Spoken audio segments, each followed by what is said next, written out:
Hello बच्चों, let's read the question. The question is, find out the relation between the refractive index mu of glass prism and A, which is the angle of prism for the case when the angle of prism A is equal to the angle of minimum deviation. A is equals to lambda m.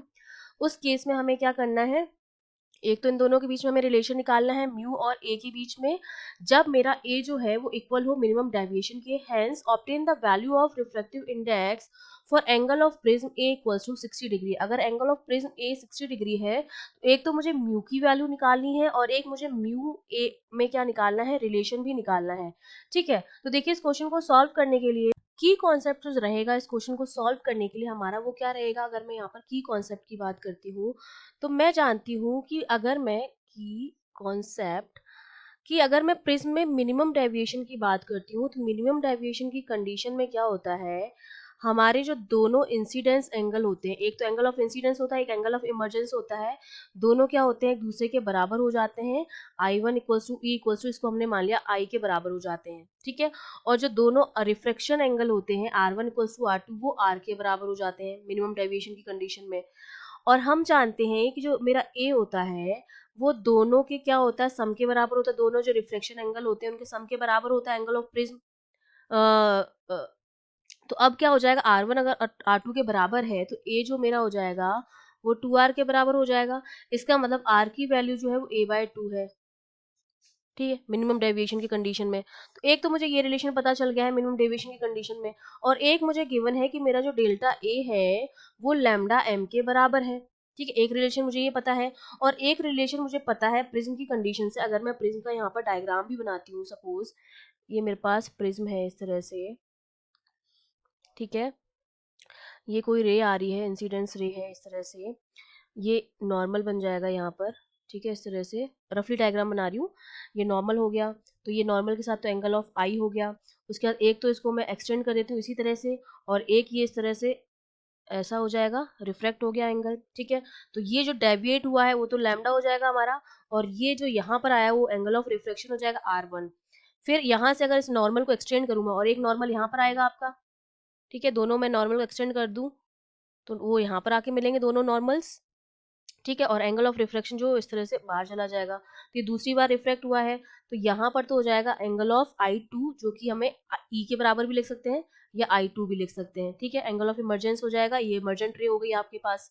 और यहाँ पर अगर मैं इस रे को extend करूँ आगे की तरफ इस तरह से तो ये यहाँ पर आके मिलेगी.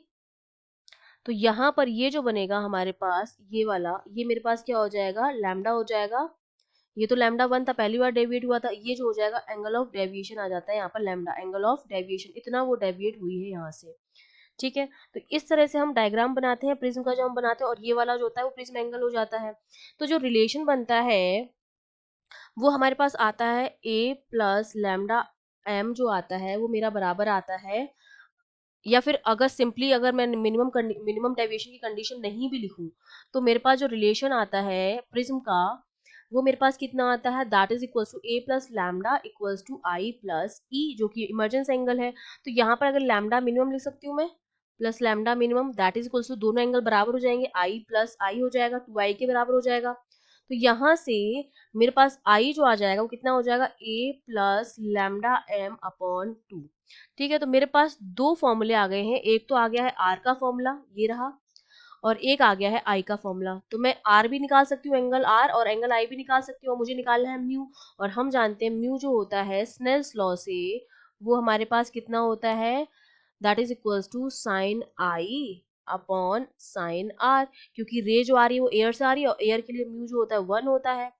तो जो म्यू का फॉर्मूला बनता है मीडियम के लिए स्नेल्स लॉ से वो आता है sine i upon sine r, क्योंकि क्या होता है mu 1 sine i equals to mu 2 sine r बनता है. तो एक म्यू तो 1 हो गया हमारा, तो म्यू की वैल्यू आ गई sine i upon sine r. तो एंगल आई निकाल लूंगी मैं, एंगल आर निकाल लूंगी, तो म्यू की वैल्यू मुझे पता चल जाएगी. अब मुझे क्या बोल रखा है कि जो मेरा एंगल ए है वही लैम्डा एम के बराबर भी है, तो मैं ए की जगह लैम्डा एम लिख सकती हूँ. तो आई मेरा कितना हो जाएगा, दोनों कुछ भी लिख सकते हैं आप, तो ये हो जाएगा 2 लैम्डा एम बाय 2. ये 2 से 2 कैंसिल हो जाएगा, इसका मतलब एंगल ऑफ आई जो है लैम्डा एम के बराबर आ गया, और लैम्डा एम है एंगल ए के बराबर, that is equals to 60 degree. तो एंगल ऑफ इंसिडेंस तो आ गया हमारे पास 60 डिग्री. अब एंगल ऑफ आर निकालेंगे, वो मेरे पास कितना आ जाएगा, that is equals to a by 2। तो a है 60 डिग्री, तो 60/2 कितना हो जाएगा, 30 डिग्री। ये हो गया 30 डिग्री। यहाँ पर वैल्यू पुट कर देते हैं, तो म्यू मेरा कितना हो जाएगा, साइन 60/sin 30। साइन 60 की वैल्यू होती है √3/2 और साइन 30 होता है हाफ इंटू हाफ, तो 2 से 2 कैंसिल हो जाएगा, म्यू जो मेरे पास आ जाएगा वो आ जाएगा √3। ये मेरे पास क्या आ गया है, रिफ्रैक्टिव इंडेक्स आ गया है। I hope you understood well, all the best.